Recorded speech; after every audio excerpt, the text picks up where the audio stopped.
Viewers ਫਿਰ ਦੁਬਾਰਾ ਤੁਹਾਡਾ ਸਵਾਗਤ ਹੈ ਪ੍ਰੋਗਰਾਮ ਸੱਚੋ ਸੱਚ ਵਿੱਚ। ਡਾਕਟਰ ਸਾਹਿਬ ਸਾਡਾ ਅੱਜ ਦਾ ਸਵਾਲ ਹੈ ਜੀ, ਪੰਜਾਬ ਦੇ ਮੁੱਖ ਮੰਤਰੀ ਪ੍ਰਕਾਸ਼ ਸਿੰਘ ਬਾਦਲ ਨੇ ਕਿਹਾ ਹੈ ਕਿ ਉਸ ਨੂੰ ਠੀਕ ਤਰੀਕੇ ਨਾਲ ਨਹੀਂ ਪਤਾ ਕਿ ਗੁਜਰਾਤ ਦੇ ਸਿੱਖ ਕਿਸਾਨਾਂ ਦੀ ਅਸਲ ਸਮੱਸਿਆ ਕੀ ਹੈ। ਇਸ ਬਾਰੇ ਤੁਹਾਡੇ ਕੀ ਕਮੈਂਟਸ ਹਨ?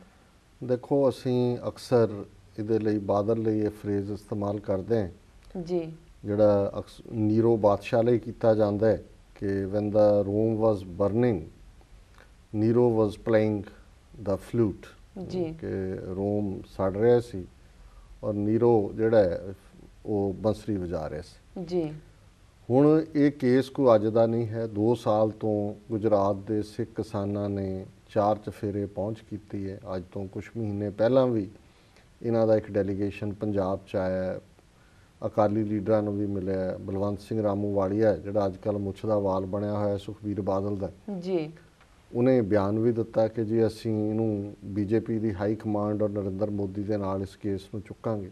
ਜੀ, ਔਰ ਇਹਨਾਂ ਸਾਰੇ ਜਿਹੜਾ ਹੈੱਡ ਹੈ ਇਸ ਵੇਲੇ ਪ੍ਰਕਾਸ਼ ਸਿੰਘ ਬਾਦਲ ਇਹਨਾਂ ਜਮਹੂਰੀਆਂ ਦਾ, ਜੀ, ਉਹ ਇਹ ਕਹਿ ਰਿਹਾ ਹੈ, ਉਹਨੇ ਪਹਿਲਾਂ ਤਾਂ ਟ੍ਰਿਬਿਊਨ ਨੇ ਆਪਣਾ ਕਮੈਂਟ ਕੀਤਾ ਹੈ ਜੀ ਕਿ even as the threat of displacement looming large over Sikh families in Gujarat's Kutch region has become a major political issue in the state, the SAD BJP government is unaware about the exact problem. ਸੋ ਇਹ ਇਹਨੇ ਵਿਅੰਗ ਕੀਤਾ ਹੈ ਕਿ ਇੱਕ ਪਾਸੇ ਉਹਨਾਂ ਟੱਬਰਾਂ ਦਾ ਉਜਾੜਾ ਹੋ ਰਿਹਾ ਜੀ, ਇੱਕ ਮੇਜਰ ਪੋਲੀਟੀਕਲ ਇਸ਼ੂ ਬਣ ਗਿਆ ਤੇ ਜਿਹੜੀ ਸਰਕਾਰ ਹੈ ਉਹਨੂੰ ਪਤਾ ਹੀ ਨਹੀਂ ਹੈ ਕਿ ਕੀ ਹੋ ਰਿਹਾ। ਔਰ ਫਿਰ ਉਹਨੇ ਬਾਦਲ ਨੂੰ ਕੋਟ ਕਰਦੇ ਆ ਕਿ talking to media persons after administering oath to newly elected sarpanches today, Chief Minister Prakash Singh Badal said, "We will take up the matter with Gujarat Chief Minister Narendra Modi. At present, we don't know the exact reason behind the Punjabi farmers' woes."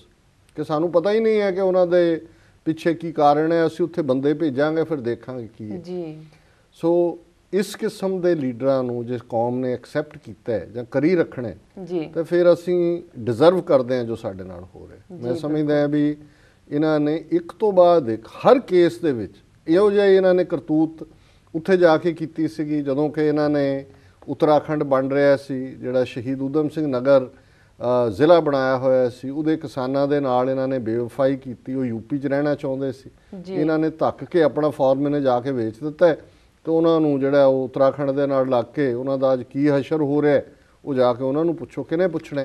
ਜੀ, ਸੋ ਹੁਣ ਇਹ 1000 ਤੋਂ ਜ਼ਿਆਦਾ families, ਕਿਉਂਕਿ ਪਹਿਲੇ ਦਿਨ ਅਸੀਂ figure 500 families ਦਿੱਤੀ ਸੀ, ਪਰ ਹੁਣ ਜਿਹੜੀ ਰਿਪੋਰਟ ਆਈ ਹੈ ਵੀ 1000 ਤੋਂ ਜ਼ਿਆਦਾ ਫੈਮਿਲੀਜ਼ ਨੇ। ਹੁਣ ਉਹ ਪਰਿਵਾਰਾਂ ਦੇ ਵਿੱਚ ਮਤਲਬ ਇਹ ਹੈ ਵੀ ਜੇ 5-6 ਜੀ ਵੀ ਐਵਰੇਜ ਹੋਣ 6-7 ਹਜ਼ਾਰ ਜਿਹੜੇ ਨੇ ਲੋਕ, ਉਹਨਾਂ ਦੀ ਉਪਜੀਵਕਾ, ਉਹਨਾਂ ਦੀ ਲਾਈਵਲੀਹੁੱਡ ਉਹਦੇ ਉੱਤੇ ਉਹਨਾਂ ਨੂੰ ਉਜਾੜਿਆ ਜਾ ਰਿਹਾ। 2 ਸਾਲ ਤੋਂ ਉਹਨਾਂ ਨੇ ਹਾਈ ਕੋਰਟ 'ਚ ਕੇਸ ਜਿੱਤਿਆ ਗੁਜਰਾਤ ਦੇ ਇਸ ਜਿਹੜਾ ਹੁਣ ਇਹਦੇ ਲਈ ਮੈਂ ਬੁੱਗ ਸ਼ਬਦ ਇੱਕ ਪੰਜਾਬੀ 'ਚ ਇਸਤੇਮਾਲ ਕੀਤਾ ਜਾਂਦਾ ਹੈ ਇਸ ਕਿਸਮ ਦੇ ਬੂਝੜਾਂ ਲਈ, ਪਰ ਐਡਾ ਬੁੱਗ ਜਾਂ ਬੂਝੜ ਵੀ ਨਹੀਂ ਹੈ, ਇਹ ਹਿੰਦੂ ਤਵੀਆਂ ਦਾ ਕਿਉਂਕਿ ਬੰਦਾ ਹੈ। ਤੇ ਹੁਣ ਨਰਿੰਦਰ ਮੋਦੀ ਨੂੰ ਇਹ ਤਾਂ ਪ੍ਰਾਈਮ ਮਿਨਿਸਟਰ ਪ੍ਰੋਜੈਕਟ ਕਰ ਰਿਹਾ। ਹੁਣ ਕਿਵੇਂ ਮੰਨੇ ਕਿ ਉੱਥੇ ਜਿਹੜਾ ਨਰਿੰਦਰ ਮੋਦੀ ਜਿਹਨੇ ਮੁਸਲਮਾਨਾਂ ਦਾ ਕੀ ਹਾਲ ਕੀਤਾ, ਹੁਣ ਸਿੱਖਾਂ ਦਾ ਕੀ ਕਰ ਰਹੇ। ਜੀ, ਜੀ ਹਾਂਜੀ ਜੀ। ਸਾਡਾ ਅਗਲਾ ਸਵਾਲ ਹੈ, ਦਿੱਲੀ ਸਿੱਖ ਗੁਰਦੁਆਰਾ ਪ੍ਰਬੰਧਕ ਕਮੇਟੀ ਨੇ ਮੰਗ ਕੀਤੀ ਹੈ ਕਿ ਨਰਿੰਦਰ ਮੋਦੀ ਨੂੰ ਸਿਆਸੀ ਪ੍ਰੋੜਤਾ ਦਾ ਸਬੂਤ ਦਿੰਦਿਆਂ ਸਿੱਖ ਕਿਸਾਨਾਂ ਦਾ ਮਸਲਾ ਹੱਲ ਕਰਨਾ ਚਾਹੀਦਾ ਹੈ। ਇਸ ਬਾਰੇ ਤੁਸੀਂ ਕੀ ਕਹਿਣਾ ਚਾਹੁੰਦੇ? ਦੇਖੋ, ਹਾਲਾਂ ਦਿੱਲੀ ਸਿੱਖ ਗੁਰਦੁਆਰਾ ਪ੍ਰਬੰਧਕ ਕਮੇਟੀ 'ਚ ਵੀ ਇਹਨਾਂ ਦੇ ਜਮਹੂਰੇ ਨੇ, ਪਰ ਘੱਟੋ ਘੱਟ ਇੰਨਾ ਕਰੇਜ ਉਹਨੇ ਜ਼ਰੂਰ ਕੀਤਾ ਹੈ। ਮਨਜਿੰਦਰ ਸਿੰਘ ਸਿਰਸੇ ਨੇ, ਉਹਦੇ ਸ਼ਬਦ ਨੇ ਕਿ ਵੀ ਉਹਨੇ ਹੀ has asked Modi to show statesmanship, ਕਿ ਪ੍ਰੌੜਤਾ ਦਿਖਾ, ਮੈਚੋਰਿਟੀ ਦਿਖਾ, especially when the NDA is looking to you to lead the country after the parliamentary elections. ਉਹ ਸਮਝਦਾ ਇਸ ਗੱਲ ਨੂੰ ਕਿ ਵੀ ਇਹ ਜਿਹੜਾ ਸਿੱਖਾਂ ਦੇ ਵਿੱਚ ਅਸੀਂ ਇਹਨੂੰ ਵੇਚਣਾ ਸੀ ਨਰਿੰਦਰ ਮੋਦੀ ਨੂੰ ਪ੍ਰਾਈਮ ਮਿਨਿਸਟਰ ਕੈਂਡੀਡੇਟ, ਉਹ ਡੀਰੇਲ ਹੋ ਰਿਹਾ, ਆਲਰੇਡੀ ਇਸ਼ੂ ਬਣ ਗਿਆ, ਸਾਰੇ ਫੋਰਮਸ ਤੇ ਡਿਸਕਸ ਹੋ ਰਿਹਾ। ਤੇ ਉਹ ਮੋਦੀ ਨੂੰ ਕਹਿ ਰਿਹਾ ਕਿ ਵੀ ਤੂੰ ਜ਼ਰਾ ਅਕਲ ਦਾ ਕੰਮ ਕਰ ਔਰ ਸਟੇਟਸਮੈਨਸ਼ਿਪ ਦਿਖਾ ਜੇ ਤੂੰ ਪ੍ਰਾਈਮ ਮਿਨਿਸਟਰ ਬਣਨਾ ਹੈ। ਪਰ ਬਾਦਲ ਕਹਿ ਰਿਹਾ ਹੈ ਕਿ ਜੀ ਸਾਨੂੰ ਜਿਹੜਾ ਉਹ ਪਤਾ ਹੀ ਨਹੀਂ ਹੈ ਵੀ ਉਹਨਾਂ ਦਾ ਇਸ਼ੂ ਕੀ ਹੈ। ਜੀ ਡਾਕਟਰ ਸਾਹਿਬ, ਸਾਡਾ ਅਗਲਾ ਸਵਾਲ ਹੈ, ਭਾਰਤ ਦੇ ਸਿਆਸਤਦਾਨ ਅਤੇ ਨਿਆਂਪਾਲਿਕਾ ਆਮੋ ਸਾਹਮਣੇ ਕੀ ਹੈ ਇਹ ਮਾਜਰਾ? ਡਾਕਟਰ ਸਾਹਿਬ ਦੇਖੋ, ਜਦੋਂ ਸੁਪਰੀਮ ਕੋਰਟ ਨੇ ਪਿੱਛੇ ਜੇ ਫੈਸਲਾ ਦਿੱਤਾ ਸੀ ਕਿ ਵੀ ਜਿਹਨੂੰ ਜਿਹੜਾ ਕ੍ਰਿਮੀਨਲ ਬੈਕਗਰਾਊਂਡ ਵਾਲਾ ਪੋਲੀਟੀਸ਼ੀਅਨ ਹੈ, ਇੱਕ ਵਾਰੀ ਲੋਅਰ ਕੋਰਟ ਜਿਹਨੂੰ ਸਜ਼ਾ ਯਾਫਤਾ ਕਰ ਦਿੰਦਾ, 2 ਸਾਲ ਦੀ ਸਜ਼ਾ ਹੁੰਦੀ ਹੈ, ਭਾਵੇਂ ਉਹਨੇ ਅਪੀਲ ਵੀ ਕੀਤੀ ਹੋਏ ਉੱਪਰਲੇ ਕੋਰਟ 'ਚ, ਪਰ ਉਹ ਫਿਰ ਕੁਆਲੀਫਾਈ ਨਹੀਂ ਕਰੇਗਾ, ਨਾ ਹੀ ਕਿਸੇ ਸਟੇਟ ਅਸੈਂਬਲੀ ਦੀ ਸੀਟ ਲਈ, ਨਾ ਹੀ ਪਾਰਲੀਮੈਂਟ ਦੀ ਸੀਟ ਲਈ। ਜੀ ਹੁਣ ਇਸ ਗੱਲ ਨੂੰ ਮੱਦੇਨਜ਼ਰ, ਔਰ ਅਸੀਂ ਉਦੋਂ ਇਹ ਖਬਰ ਪੜ੍ਹਦੇ ਹਾਂ ਜਦੋਂ ਕਿ ਸਾਰੇ ਹਿੰਦੁਸਤਾਨ 'ਚ ਬੜੀ ਖੁਸ਼ੀ ਮਨਾਈ ਜਾ ਰਹੀ ਸੀ, ਅਸੀਂ ਕਮੈਂਟ ਕੀਤਾ ਸੀ ਇਸ ਪ੍ਰੋਗਰਾਮ ਦੇ ਵਿੱਚ ਜੀ ਕਿ ਇਹ ਗੱਲ ਚੱਲਣੀ ਨਹੀਂ ਹੈ। ਇਹ ਸਾਰੀਆਂ ਹੀ ਪੋਲੀਟੀਕਲ ਪਾਰਟੀ ਦੇ ਜਿਹੜੇ ਨੇ ਇਹ ਕਰਪਟ ਨੇ ਪੋਲੀਟੀਸ਼ੀਅਨ। ਜੀ ਇਹਨੂੰ ਪਾਰਲੀਮੈਂਟਰੀ ਅਮੈਂਡਮੈਂਟ ਦੇ ਨਾਲ ਲਾਅ 'ਚ ਅਮੈਂਡ ਕਰਨਗੇ, ਜੁਡੀਸ਼ਰੀ ਨੂੰ ਕਹਿਣਗੇ ਵੀ ਤੁਸੀਂ ਆਪਣਾ ਹੱਦਾਂ 'ਚ ਰਹੋ। ਜੀ ਔਰ ਅੱਜ ਜਿਹੜੀ ਇਹ ਖਬਰ ਅਸੀਂ ਪੜ੍ਹ ਰਹੇ ਹਾਂ ਉਹ ਇਹੀ ਹੈ ਕਿ ਸਾਰੇ ਹੀ ਪੋਲੀਟੀਸ਼ੀਅਨ ਇਕੱਠੇ ਹੋਏ, ਉਹਨਾਂ ਨੇ ਕਿਹਾ ਜੀ ਇਹ ਤਾਂ ਘਰੇਲੂ ਜਿਹੜਾ ਬਦਲਾ ਲਊ ਭਾਵਨਾ ਪੈਦਾ ਕਰ ਦੇਗਾ, ਔਰ ਇਹ ਸਾਨੂੰ ਜਿਹੜਾ ਇਹਦੇ ਤੇ ਚੈੱਕ ਕਰਨਾ ਚਾਹੀਦਾ ਹੈ ਔਰ ਸਾਨੂੰ ਅਮੈਂਡ ਕਰਨਾ ਚਾਹੀਦਾ ਹੈ। Supreme court too much interfere ਕਰ ਰਿਹਾ। ਔਰ ਇਹਦੇ ਨਾਲ ਹੀ ਜਿਹੜੀ ਦੂਜੀ ਖਬਰ ਵੀ ਇਹ ਸੀ ਕਿ ਆਲਰੇਡੀ ਉਹਨਾਂ ਨੇ ਜਿਹੜਾ ਇੱਕ ਰਾਈਟ ਟੂ ਇਨਫੋਰਮੇਸ਼ਨ ਪਾਸ ਹੋਇਆ ਸੀ, RTI ਜਿਹਨੂੰ ਕਹਿੰਦੇ ਨੇ, ਜੀ ਕਿ ਜਿਹਦੇ ਥੱਲੇ ਕੋਈ ਵੀ ਬੰਦਾ ਇੱਕ ਸਰਟਨ ਫੀ ਦੇ ਕੇ ਇੱਕ ਐਪਲੀਕੇਸ਼ਨ ਫਾਈਲ ਕਰ ਦਿੰਦਾ ਸੀ ਜੀ ਕਿ ਮੈਨੂੰ ਇਹ ਜਾਣਕਾਰੀ ਚਾਹੀਦੀ ਹੈ। ਸੋ ਆਲਰੇਡੀ ਸਾਰੀਆਂ ਪਾਰਟੀਆਂ ਨੇ ਇੱਕ ਕਾਨੂੰਨੀ ਸੋਧ ਕਰ ਦਿੱਤੀ ਹੈ ਕਿ ਵੀ ਜਿਹੜਾ ਸਿਆਸੀ ਪਾਰਟੀਆਂ RTI ਦੇ ਘੇਰੇ ਤੋਂ ਬਾਹਰ ਰਹਿਣਗੀਆਂ। ਹੁਣ ਤੁਸੀਂ ਜਿਹੜਾ ਮੋਸਟ ਕਰਪਟ ਸਿਸਟਮ ਹੈ, ਐਪੀਟੋਮ ਆਫ ਕਰਪਸ਼ਨ ਹੈ ਪੋਲੀਟੀਕਲ ਪਾਰਟੀਜ਼, ਉਹਨਾਂ ਬਾਰੇ ਤੁਸੀਂ RTI ਰਾਹੀਂ ਜਿਹੜਾ ਉਹ ਜਾਣਕਾਰੀ ਨਹੀਂ ਲੈ ਸਕਦੇ। ਤੇ ਜੇ ਤੁਸੀਂ ਇਹਨੂੰ ਇਸ ਖਬਰ ਨਾਲ ਮਿਲਾ ਕੇ ਦੇਖਦੇ ਹੋ ਕਿ ਹੁਣ ਸਾਰੀਆਂ ਸਿਆਸੀ ਪਾਰਟੀਆਂ ਜਿਹੜਾ ਉਹ ਸਿਆਸੀਕਰਨ ਕਰ ਰਹੀਆਂ ਨੇ ਕਿ ਵੀ ਕਿਸ ਤਰੀਕੇ ਦੇ ਨਾਲ ਉਹਨਾਂ ਨੇ ਜਿਹੜਾ ਉਹ ਕਾਨੂੰਨ ਦੇ ਵਿੱਚ ਸੋਧ ਕਰਨੀ ਹੈ, ਫਿਰ ਕੋਈ ਭੁਲੇਖਾ ਨਹੀਂ ਰਹਿ ਜਾਂਦਾ ਵੀ ਇਹ ਕਰਪਟ ਸਿਸਟਮ ਦੇ ਵਿੱਚ ਉੱਥੇ ਜੁਡੀਸ਼ਰੀ ਜੇ ਚਾਹਿਆ ਵੀ ਹੈ ਉਹਨੇ ਕਿ ਕੋਈ ਇਮਾਨਦਾਰੀ ਆਏ, ਉਹ ਫੇਲ ਹੋਏ ਨੇ ਇਸ ਜੀ। ਡਾਕਟਰ ਸਾਹਿਬ ਤੁਹਾਡਾ ਬਹੁਤ ਬਹੁਤ ਧੰਨਵਾਦ, ਤੁਸੀਂ ਸਾਡੇ ਸਵਾਲਾਂ ਦੇ ਜਵਾਬ ਸਾਡੇ ਦਰਸ਼ਕਾਂ ਨਾਲ ਸਾਂਝੇ ਕੀਤੇ। ਤੇ ਹੁਣ ਪ੍ਰੋਗਰਾਮ ਦੇ ਅੰਤ ਵਿੱਚ ਸਾਡੇ ਦਰਸ਼ਕਾਂ ਨੂੰ ਦੱਸੋ ਅੱਜ ਦਾ ਵਿਚਾਰ। ਦੇਖੋ, ਅੱਜ ਦੇ ਵਿਚਾਰ ਲਈ ਅਸੀਂ ਸ਼ਲੋਕ 12 ਤੇ ਵਧੀਕ, ਸ਼ਲੋਕ ਨੰਬਰ 25 ਤੇ 26, ਇਹ ਸ਼ਾਇਦ ਗੁਰੂ ਨਾਨਕ ਸਾਹਿਬ ਦੇ ਅਖੀਰਲੇ ਸ਼ਲੋਕ ਨੇ 12 ਤੇ ਵਧੀਕ 'ਚ। ਔਰ ਕਿਉਂਕਿ ਅਸੀਂ ਇੱਕ ਪੈਟਰਨ ਦੇ ਨਾਲ ਹੀ ਵਿਚਾਰ ਨੂੰ ਚੁਣਿਆ, ਸ਼ੁਰੂ ਦੇ ਕੁਝ ਮਹੀਨਿਆਂ 'ਚ ਤਾਂ ਅਸੀਂ ਕੋਈ ਇੱਧਰੋਂ ਜਿੱਥੋਂ ਵੀ ਕੋਈ ਸ਼ਬਦ ਪਿਕ ਕਰ ਲੈਂਦੇ ਸੀ ਜੀ। ਫਿਰ ਮੈਂ ਸੋਚਿਆ ਕਿ ਵੀ ਇਹ ਇੱਕ ਸਾਡੇ ਲਈ ਵੀ, ਮੇਰੇ ਆਪਣੇ ਲਈ ਵੀ ਇੱਕ ਲਰਨਿੰਗ ਐਕਸਪੀਰੀਅੰਸ ਹੈ ਕਿ ਇੱਕ ਪਾਰਟ ਨੂੰ ਹੀ ਅਸੀਂ ਲਈਏ। ਸੋ ਕਿਉਂਕਿ ਸ਼ਲੋਕ 12 ਤੇ ਵਧੀਕ ਅਖੀਰ 'ਚ ਇੱਕ ਬੜੇ ਪੈਟਰਨ 'ਚ ਨੇ, ਇਸ ਤੋਂ ਬਾਅਦ ਮਹੱਲਾ ਤੀਜਾ ਦੇ ਸ਼ਲੋਕ ਸ਼ੁਰੂ ਹੋ ਜਾਣੇ ਨੇ ਜੀ। ਸੋ ਅੱਜ ਅਖੀਰਲੇ 2 ਸ਼ਲੋਕ ਅਸੀਂ ਚੁਣੇ ਨੇ ਅੱਜ ਦੀ ਵਿਚਾਰ ਲਈ ਜੀ। ਔਰ ਇਹਨਾਂ ਦੋਨਾਂ ਹੀ ਸ਼ਲੋਕਾਂ ਦੇ ਵਿੱਚ ਰਾਮਚੰਦਰ, ਰਾਜਾ ਰਾਮ, ਅਯੁੱਧਿਆ ਦਾ ਰਾਜਾ, ਬਨਵਾਸ ਹੋਇਆ ਜਾਂ ਦੇਸ਼ ਨਿਕਾਲਾ ਮਿਲਿਆ, ਇਹ ਵੀ ਇੱਕ ਡਿਬੇਟ ਹੈ ਕਿ ਵੀ ਉਹ ਆਪ ਬਨਵਾਸ ਗਿਆ ਜਾਂ ਰੋਵੇ ਰਾਮ ਨਿਕਾਲਾ ਭਇਆ, ਸੀਤਾ ਲక్ష్మణ ਵਿਛੜ ਗਿਆ, ਨਿਕਾਲਾ ਹੁੰਦਾ ਕੱਢ ਦੇਣਾ, ਵੈਦਰ ਹੀ ਵਾਸ ਐਕਸਪੈਲਡ ਜੀ।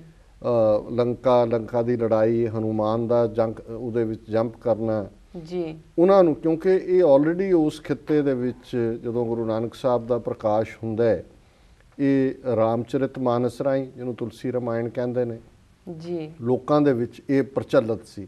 ਸੋ ਕਈ ਵਾਰ ਜਦੋਂ ਅੱਜ ਅਸੀਂ ਸਿੱਖੀ ਦੇ ਬਹੁਤੇ ਪ੍ਰਚਾਰਕਾਂ ਦੀ ਜਾਂ ਖਾਸ ਤੌਰ 'ਤੇ ਜਿਹੜੀ ਸਾਡੇ ਬਾਬਾ ਕਲਚਰ ਵਾਲੇ ਨੇ, ਉਹ ਇਹਨਾਂ ਕਹਾਣੀਆਂ ਨੂੰ ਬਹੁਤ ਮਸਾਲੇ ਲਾ ਕੇ ਸੁਣਾ ਕੇ ਸਾਨੂੰ ਇਵੇਂ ਬਿਆਨ ਕਰਨਗੇ ਕਿ ਜਿਵੇਂ ਇਹ ਸੱਚਾ ਇਤਿਹਾਸ ਸੁਣਾ ਰਹੇ ਨੇ ਜੀ। ਔਰ ਫਿਰ ਉਹ ਅਖੀਰ 'ਚ ਕਹਿਣਗੇ ਕਿ ਜੀ ਇਹ ਤਾਂ ਜ਼ਿਕਰ ਰਾਮਚੰਦਰ ਜੀ ਦਾ, ਇੰਨੀ 1000 ਵਾਰ ਰਾਮ ਆਇਆ, ਇੰਨੀ ਅਸੀਂ ਇਹਨਾਂ ਤੋਂ ਕਿਵੇਂ ਅੱਡ ਹੋ ਸਕਦੇ।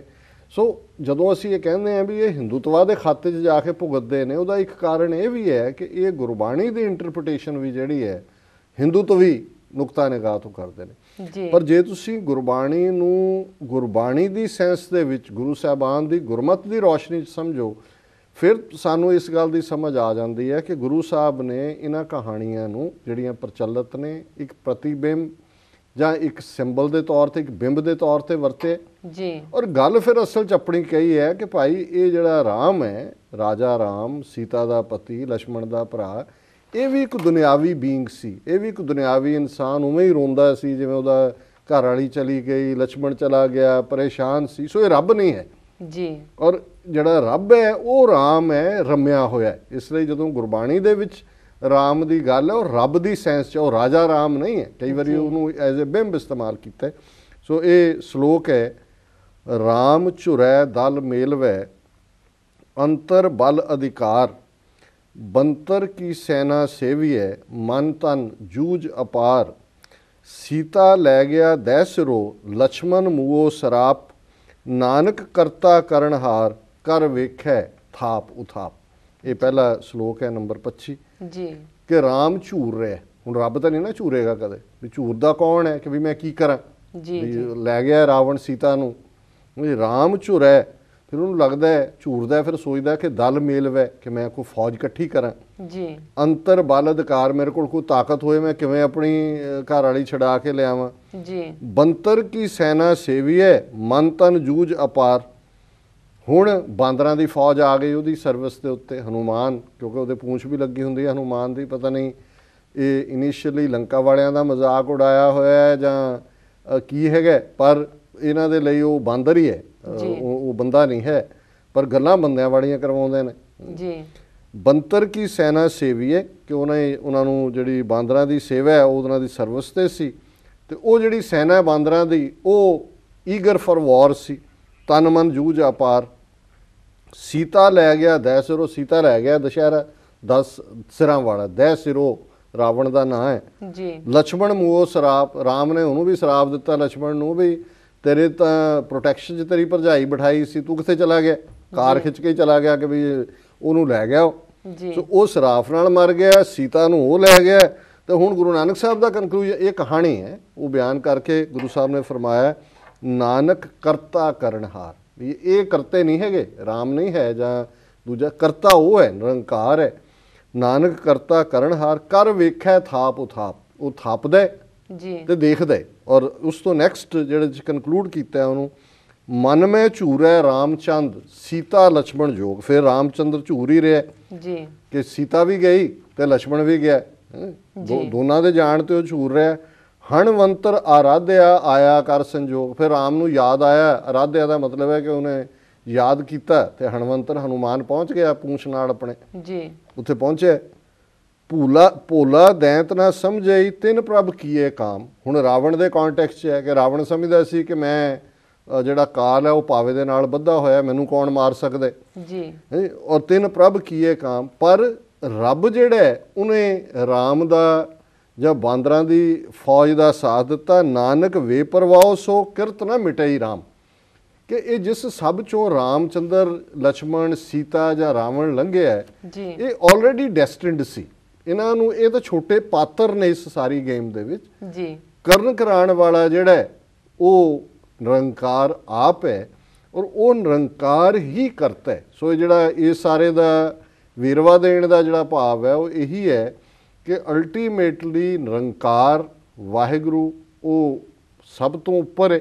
ਜੀ ਅਸੀਂ ਉਹ ਭਾਵੇਂ ਰਾਜਾ ਰਾਮ ਹੋਏ, ਕੋਈ ਹੋਰ ਹੋਏ, ਇਹ ਛੋਟੇ ਛੋਟੇ ਅਸੀਂ ਸਾਰੇ ਜੀਵ ਉਸ ਦੀਆਂ ਕਠਪੁਤਲੀਆਂ ਜੀ। ਜੋ ਵਾਹਿਗੁਰੂ ਚਾਹੁੰਦਾ ਉਹੀ ਹੁੰਦਾ ਤੇ ਉਹੀ ਕਰਨਹਾਰ ਸਮਰੱਥ ਹੈ, ਤੇ ਉਸ ਦਾ ਹੀ ਫੇਥ ਹੋਏ, ਉਸ ਨੂੰ ਹੀ ਆਪਣਾ ਆਪ ਸਮਰਪਣ ਹੋਏ, ਉਸ ਰੱਬ ਦੇ ਅੱਗੇ ਆਪਣਾ ਆਪਾ ਜਿਹੜਾ ਉਹ ਭੇਟ ਕਰਕੇ ਜਿਹੜਾ ਅਸੀਂ ਆਪਣੇ ਜੀਵਨ ਦੇ ਵਿੱਚ ਉਸ ਪਰਮ ਸੁੱਖ ਨੂੰ ਪਾ ਸਕਦੇ ਹਾਂ।